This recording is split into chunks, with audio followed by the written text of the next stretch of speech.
రెండెర్రా పిల్లలు బాగున్నారా? నిన్నటి కథ నచ్చిందా?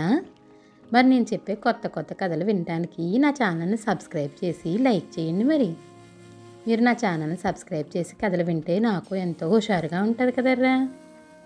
సరే ఈరోజు మన కథలోకి వెళ్ళిపోదామా? ఈరోజు మన కథ వెంకయ్య ఎత్తు జమీందారు చిత్తు. చాలా కాలం కిందట రామాపురం జమీందారుకు తాను గొప్ప ఆస్తిపరుడననే అతిశయంతో పాటు నలుగురిలోనూ దానపరుడనే పేరు తెచ్చుకోవాలన్న తాపత్రయం కూడా ఉండేది. ఆ కారణంగా తాను 10 మందిలో ఉండగా ఎవరైనా వచ్చి చేయి చేస్తే ఇంటికి రా, నీకు కావలసింది పట్టుకుపోదువు గాని అనేవాడు. ప్రజలంతా జమీందారు గారి చేతికి ఎముక లేదని చెప్పుకునేవారు. కానీ అసలు రహస్యం యాచకుడు అయినా ఆయన మాట నమ్మి ఇంటికి వెళితే మొండి చెయ్యి ఎదురయ్యేది. ఏరా, సమయం సందర్భం లేకుండా నేను 10 మందిలో ఉండగా అలా అడగవచ్చా? మరోసారి ఇలా చేసినా నేను ఏమీ ఇవ్వకుండా పంపేశానని ఎక్కడన్నా అన్నా నీకు ఈ చుట్టుపక్కల మంచినీళ్ళు కూడా పుట్టవు, జాగ్రత్త అని బెదిరించి పంపించేసేవాడు. ఆ వచ్చినవాడు జమీందారు మాటలు విని కిక్కురు మనకుండా వెళ్ళిపోవటమే కాకుండా ఆయన ఇలా అన్నట్టు ఎక్కడా చెప్పుకునేవాడు కాదు. ఈ సంగతులు ఏవీ తెలియని జనం మాత్రం ఆయనను గ్రామంలో జరిగే దేవుడి ఉత్సవాలకు శుభకార్యాలకు పెద్దగా పిలిచి గౌరవిస్తూ ఉండేవారు. అంతేకాక ఆయన పనులన్నీ తమ మీద వేసుకొని కష్టనష్టాలు తామే భరిస్తూ ఉండేవాళ్ళు. ఈ విధంగా జమీందారు కీర్తితో పాటు సొంత పనులన్నీ దమ్మిడి ఖర్చు లేకుండా జరిగిపోతూ ఉండేవి. ఒకరోజు ఆ ఊళ్ళోకి వెంకయ్య అనే పేద రైతు దరిద్రంలో అల్లాడిపోతూ భార్యా బిడ్డల్ని పోషించుకోలేక జమీందారును సాయం కోరేందుకు వెళ్ళాడు. జమీందారు రచ్చబండ దగ్గర కొలువు తీరి ఉన్నాడు.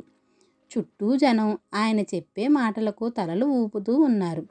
వెంకయ్య వినయంగా చేతులు జోడించి జమీందారుకు తన దరిద్ర బాధను గురించి విన్నవించుకున్నాడు. జమీందారు వాడి మీద జాలి కనబరుస్తూ, అరే, ఇలాంటి అవస్థల్లో ఉండి కూడా ఇన్నాళ్ళు నా దగ్గరకు ఎందుకు రాలేదు? సరే, ఇప్పటికైనా మించిపోయిందేం లేదు, సాయంత్రం ఇంటికి వచ్చి పాడిగేదెను తీసుకుపో అన్నాడు. జమీందారు ఉదార బుద్ధికి వెంకయ్య పరమానందం చెందాడు.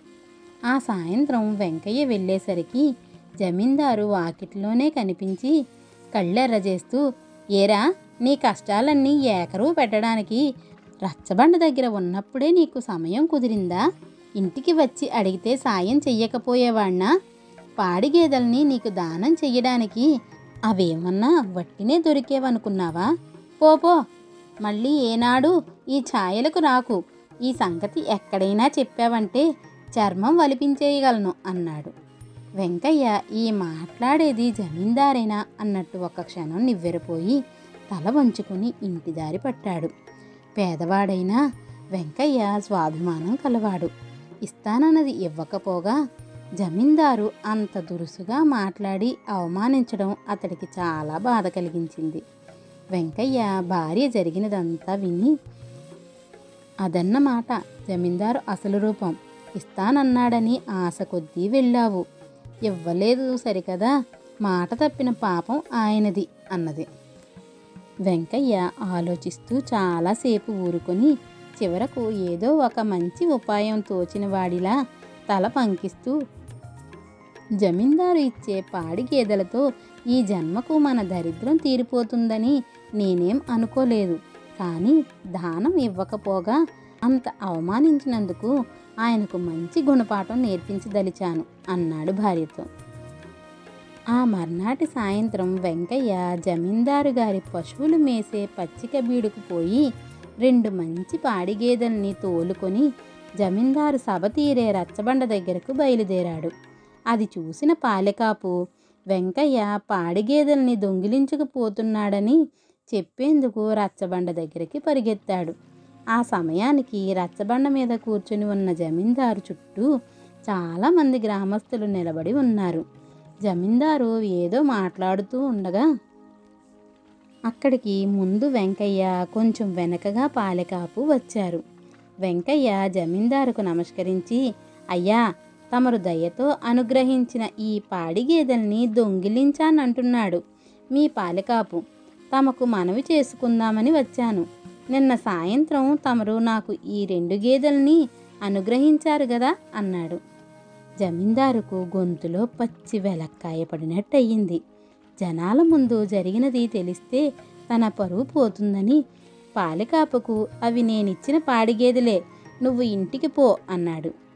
వెంకయ్య తన ఎత్తుతో జమీందారుకు చిత్తు చేసి బుద్ధి చెప్పాడు. ఆ రోజు నుంచి జమీందారు ఎవరినైనా ఒక మాట అనే ముందు చాలా జాగ్రత్తగా ఆలోచించేవాడు. ఎందుకంటే ఒకసారి వెంకయ్య చేతిలో చిత్తు అయ్యాడుగా, అందుకే. పిల్లలు, కథ నచ్చిందా? అయితే లైక్ చేసి షేర్ చేయండి, మరి అలాగే సబ్స్క్రైబ్ కూడా చేయండిరా. పిల్లలు, నా కథలు ఎలా ఉన్నాయో మీరు కామెంట్ల రూపంలో కూడా పెట్టండి. అలాగే మీరు ఎలాంటి కథలు వినాలనుకుంటున్నారో కూడా నాకు కామెంట్లలో పెట్టండి, సరేనా?